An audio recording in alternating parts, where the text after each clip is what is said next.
Welcome to Breaking Solo, how solopreneurs break barriers, build brands, and embrace the future of business.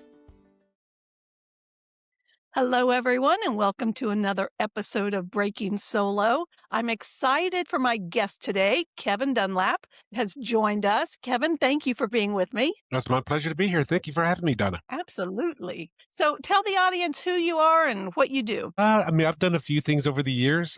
So most recently, in the last year and a half, my name is Kevin, or Kevin A. Dunlap, or some people know me as K.A. Dunlap. And the reason I have a few different identities because of reasons I'm about to share. Currently, since after moving from Las Vegas, living there for 18 years, and now living in Raleigh, North Carolina, in November 2024. Or in 21, I wrote my fourth nonfiction book, and I said I would never write a book again. My first was on lease-option real estate. And my last was on how to build a business. And I just realized like there's so much effort into this. And then after playing around with some AI image generating tools in November of 2024, I created some great looking images, and I thought it'd be great to have a story for these people. And therefore, I started writing my first nonfiction novel, which now, as of within 13, 14 months, I have four stories already published and launching 8 more and working on 4 other ones, all in the same universe. So what I'm doing now is I'm starting to create an entire universe of characters, following the main 7, the core 7. That's amazing. Congratulations. Well, thank you. Only 3% of the people that think they're going to write a book actually follow through. I would say that's a high number. Yes. Yeah. So Statistically, I've got friends of mine that have been writing for a while, and they're like, I'm not even going to mention her name. And he's going to write a book. I go, okay, well, I just finished my second one, my second novel, my third novel now. I mean, come on. Get busy. Get busy. But back in 2014, I was inspired by another co-author of mine, or author friend of mine, that wrote her book, and that made me that's what inspired me to write my first book. And to me, that was probably one of the biggest decisions I ever made, because I was doing a lot of lease option real estate at that time, because I was doing lease option real estate in Vegas from 04 to 2020. So I did it for 16 years. Wow. And in 2014, I mean, now I'm 11 years in, and I say, you know what would really make me stand out even more as his lease option expert is to actually become an author. And then after I started writing that book, that's when I realized that the word authority is derived from the word author. So by being an author, assuming you're writing good material, automatically puts you as an authority figure, or at least above somebody else who has not an author. I tell people that all the time, Kevin. That is so true. And people immediately give you credibility. Oh yeah, absolutely. Yeah. Assuming good content. Well, yeah, there is that. Yeah, you can't write junk and then expect results from it. So what inspired you to go into business solo? Oh my gosh. I'm not going to tell you what year I was working, but I'll give you what I was working on, and then you can guess the year. And I always like to preface it by saying that. I was working as a computer programmer on this project known as Y2K. And okay, so you guessed the year. And no, it's not 2000, it's 1999, it's the year prior. And I went to taking some time off to go to stunt school. Yes, I said stunt school. And after coming back, I ended up getting downsized. And that's when I realized back then downsized means canned, fired, whatever you want to call it, whichever country you're living in. And that's when I stopped really trusting corporate America. So that's when I started my first job, my first thing working in network marketing, selling homeopathic remedies, air filtration, water filtration through a company called Equinox International, if you even remember who they are. And then I got part-time jobs working as a college math teacher from the early 2000s. In 04, I ended up moving to Vegas, January 04, and that's when I essentially started my lease option company. And that was in August, June or July of 04, and I ran that for 16 years. That's my sole source of income. So what I found is like you find a need and you fill it, and then when the market changes, you change how you feel that need. In lease option real estate, that requires appreciation. Well, I started in 2004. There's this thing called the housing bubble in 2007 and 2008 to 2012 that you cannot depend on appreciation. So my model had to change. So the thing is, I had to be adaptable to given times. And that's what I say to any potential business owner is to, whenever things come up and things change, you have to be able to adapt to it. Back in 2007, it was a housing crunch. 2020, it was COVID. In 2023, the introduction of using AI. I mean, you've got to be able to adjust to whatever's coming, whatever new things are coming your way. Yeah, you got to be willing to pivot. Absolutely. And everything. Yeah, for sure. So, so I'm not going to ask you what your biggest challenge was because you just told us it's the market changing on you. But Yeah, other than that, ha what kind of challenges have you had as a solopreneur? And did you ever consider giving up? many, many, many, many times. Because because when I'm doing when I'm at a full 100% commission type job or career, there are going to be lean times. I mean, there's always going to be abundant times, and there's going to be lean times, and it's in those lean times that I realize is how do I stay motivated. I mean, there was a couple of times I was driving in my car and like, okay, what is my most necessary needs? It's like 2007 or 8. I go, I need my car, I need a PO box because we still had to get mail for cell phone bills and stuff like that. I need my cell phone. I need a car. I need a gym membership. Everything else is optional. Having a place to live is optional. I live in my car, but the gym membership is before I get the showers. The PO box is how I pay my cell phone bill. And I've had those times like that. Like, how can I I keep moving forward? And that's when luck comes, or or manifestation comes, or whatever it may be. That's when you hit the. That's when getting through those lean times becomes very, very can be difficult, but it's also can be rewarding once you get past that temporary issue. Well, I think that's called determination. Or perseverance is what I call it. But Yeah, okay, perseverance, yeah, and determination. Yeah, that's, good for you, though. So, how did you find your niche? How did you determine what that was gonna be? well, most of my stuff was in the lease option real estate, so I'll mainly focus on that rather than the book writing at the moment. Is when I first moved to Vegas, I was working with a group of people that were investors, and they were working with people that were, even though the housing prices, I mean, anybody could get a loan back then, and then they were working with investors that were looking to buy houses that were seller financed. However, that group of people, so I had a huge list of people who were wanting to buy in Vegas. Again, this is '04, housing bubble. I mean, everything's going up. And then when the group fell apart, like what else can I do? Well, what about lease options? I got 150 people who want to buy a real estate in Las Vegas specifically. What do I find? People who could not get a loan for whatever reason. Maybe I don't know, maybe they're not even American citizens yet, or maybe they don't have a 2-year job history. They don't have the qualifications to purchase. And I ended up working with them and with a realtor where I would put the house under contract and then assign my interest over to the investor for a fee.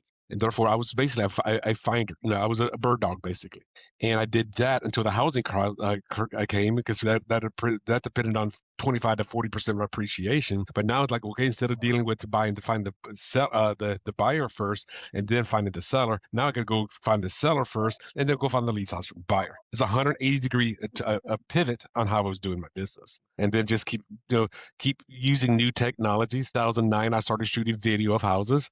So where I had like 30, 40 houses at any one time on my website, which increased my SEO because I have all the backlinks come from YouTube coming up. I mean, it was just Yep. utilizing whatever technologies that you have at that time to your advantage. And a lot of people weren't shooting videos on houses at that time. I mean, Instagram wasn't invented yet. Pinterest wasn't invented yet. I don't think. Yeah. So therefore, Very few people were using video at all, especially in the real estate industry. They just correct. were not embracing it. Well, the thing is, I'd learned how to stand in front of the camera and like, okay, be okay. Hey, everybody, this is Kevin Dunlap with Trident Investments Group. Today, you're at 123 Main Street, blah, blah, and then go spew all the facts of the house. And then I'll go give a narrated tour of the house as if, because I always pretended, Anna, that you're looking at the house.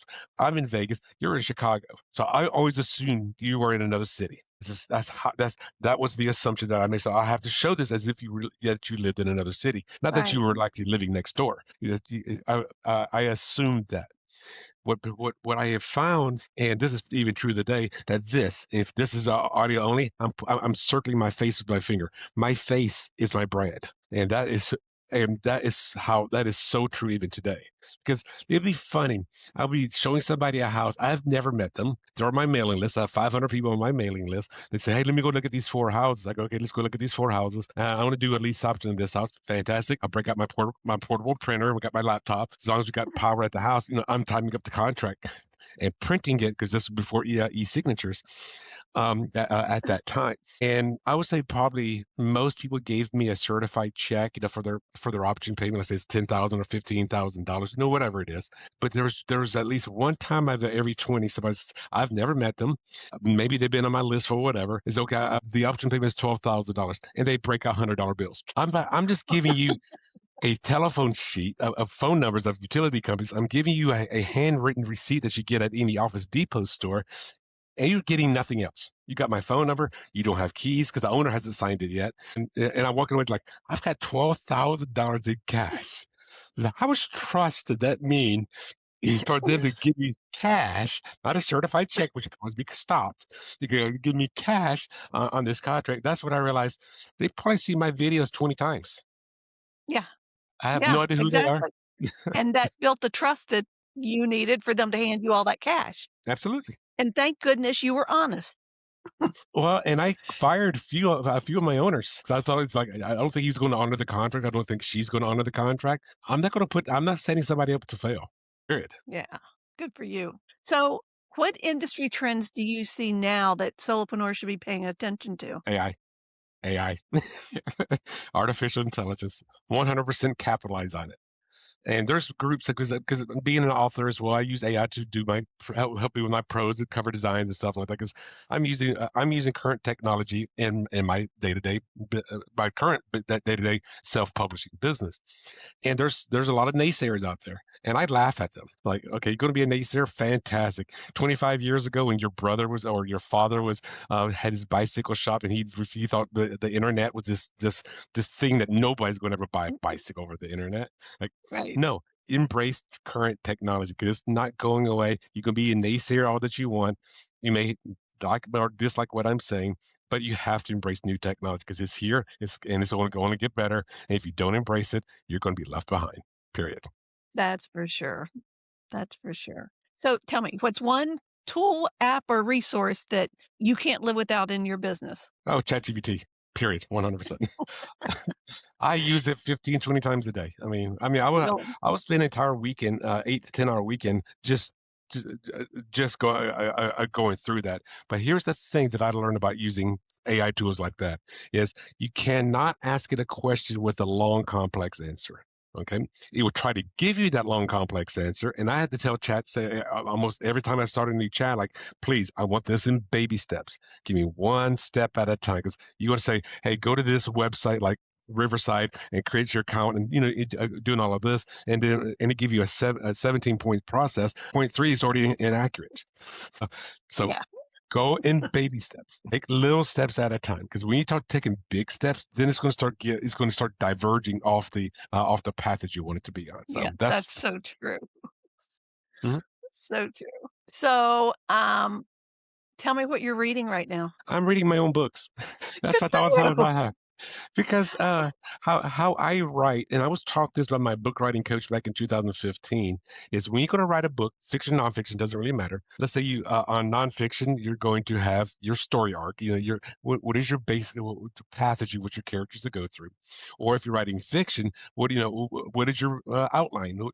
How's it going to be structured? And how I do things, and this helped me a huge amount, is I'll go and write chapter 1 through chapter 25. First draft. I go to the first draft. If I do misspellings, whatever, screw it. That's what could come back in draft 2, and work on the entire manuscript at one time, rather than write 3 chapters, go back, rewrite 3 chapters, and see, write the whole thing, and then go back and start correcting. Because when I was writing I don't know what to call it.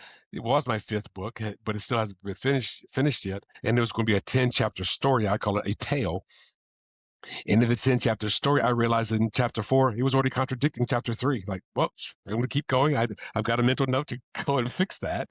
But then it allowed me to it allowed me to actually have a good idea what's going to happen, and I can go back and tweak it. Now, when I write my tales, which is 10 chapters, or my novels, they're usually going to be at least 7 to 10 drafts. When I wrote my first nonfiction book, which is a Demon's Rebellion, that's a novel, that went through 17 drafts.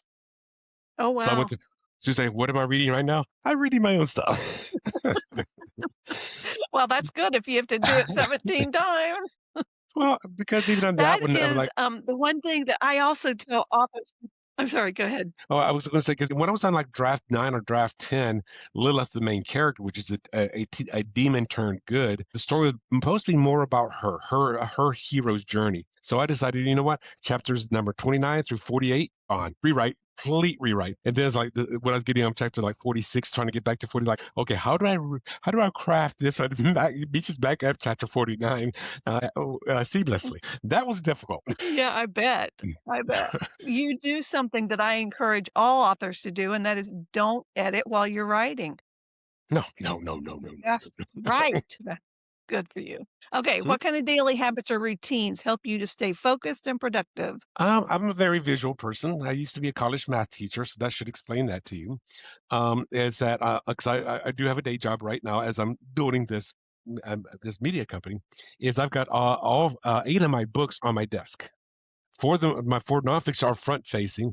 My nonfiction are laid flat on the book. So for me, it's just that visual reminder. This is why I'm writing. Even on my desk at home, I've got my 4 nonfiction books with bookends on my desk, and I'll be writing, and every once in a while I'll pull it up. Now again, I'm very visual, and for Christmas, my best friend, or my brother actually, got me what do you call it? A picture frame, a picture frame where rotates pictures. Oh, yeah. And then therefore my characters, and I've got like 38 characters, and all my book covers as well are on that picture frame. So whenever I'm writing, I turn that picture frame on. It comes on automatically at 6:30 at night. It goes off at 9:30. But that I'm just writing there. Go, oh hey Freya, hey Frigid, how y'all? So they keep, the characters keep me motivated. And I don't know if you've been a writer or not as well, but for me, when I'm writing a nonfiction, I'm character first, event second. So it's all about the character. So really build where I like my characters. So therefore, when I see a picture of them, I have an eternal positive feeling about them. Now, even the enemies and the antagonists, they're there as well. But they're still like the Darth Vaders. You have to have somebody you're going to hate. Right. There has to be a villain in every story. Absolutely. So tell me what's one piece of advice you'd give someone that's just starting their solopreneur journey? Get help. I know solopreneur means solo, mean one, but just because you're a solo entrepreneur does not mean you don't have somebody else there with you. I mean, it could be a cheerleader. If you're a book writer, it could be somebody who formats your books or do your cover designs. If you are a coach of some sort, somebody to help you brainstorm ideas off of. Just have a support system, because one of the hardest things that's going to happen as a solopreneur, at least in my experience, several times over, is that you are going to have hard days. Those are the days should I quit or should I prevail? I've been there, and I've quit as well. I mean, when one business was no longer profitable, I decided, like, I want to do the network marketing company. I mean, I was doing it, and this was 1999, 2000, and then they get shut down. Okay, I no longer have inventory. So now what? So you figure it out. Figure it out. So at that time, I became a teacher and started investing in real estate, and because that was my transition. That was in 2002. Started doing real estate. 2004 is when I moved to Vegas. And that's when just being around the whole real estate stuff, and then start building out, where is there a need? How can I solve that? Where is there a need? Where's there a problem? And how can I personally solve that problem? Good for you. All right. Tell people, do you have any exciting projects or launches coming up that you want to share? Oh my gosh, yes. And I try to keep this as evergreen as possible. One of the things I'm doing right now is as of the time of this recording, I've written 8 short stories. They're all about 6,000 words each. I call them the origin stories. And out of the same main characters that there was a supporting character, each one has their own little is a 2-chapter story.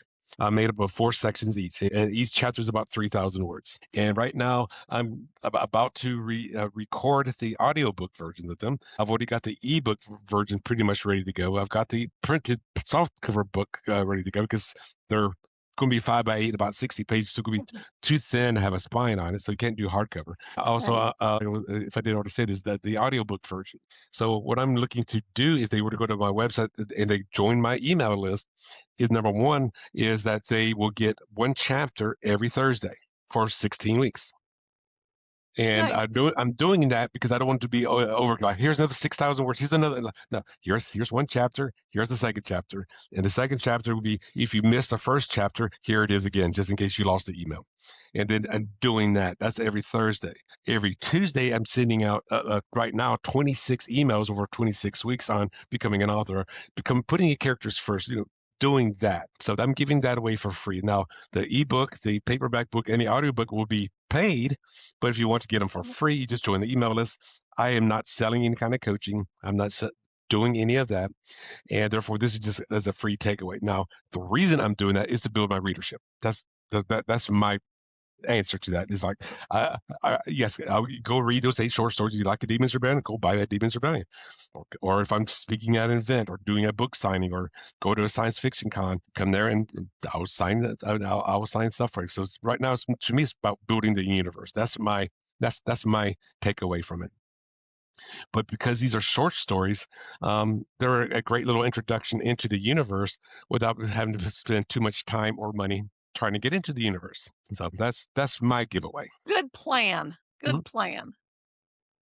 Well, All right. here's the one other thing is because people, when they talk to me, they say, oh, you're building a series. And I always want to say, I am not 100% not building a series. And they say, what you see, you got all these books with the same characters. I go, here's what a series is. A series is you get characters, they do whatever they do in the first story. Whoever survives goes to the next story, and the same characters, minus the ones that have passed away or whatever, go face a new challenge. That's a series. I don't want to do that. I'm saying I'm creating a universe because I got my 7 characters, and 2 of them are going to go do another story. Another 2 are going to do another story. Another one goes to another story. And therefore, now you're building multiple entry points into the system. And how I equate this to is, let's say if you watch Star Wars, you watch Star Wars. So let's say the first 3 that came out, 4, 5, and 6 with Han Solo and Luke Skywalker. So it's the same characters. They add more characters per movie, but the same characters. However, let's talk about this: the Marvel Cinematic Universe. You got the Avengers movies, then the Captain America, then the Spider-Man, then the Iron Man. That's what I'm building. I'm not building a series. I'm building a universe. Good for you. Yes, All right. thank you. Tell people where to connect with you and learn more about what you're doing. Well, I have 2 different websites. One of them has the lead magnet on it, where you can join. So if you want to know more about me as a speaker, it's just my name, kevinadunlap.com. Pretty straightforward. If you want to know more about the universe, you go to thecau.net. If you want to join our mailing list, /join. I mean, it's really straightforward. That's the CAU for the Crimson Alliance Universe.net. It's a /join if you want to join the universe. And again, all of this is free. And I am not asking for any kind of coaching or anything like that. So it's not like, hey, join me over for 15,000. No, I'm not doing any of that. Okay, that's great. So listeners, we'll put those links in the show notes so you don't have to remember those. Kevin, it's been a pleasure. Thank you for joining me today. Well, it's been my pleasure as well. It's always great to speak with other entrepreneurs and other like-minded people. So I enjoy these kinds of conversations. Awesome. I did as well. Thank you. My pleasure.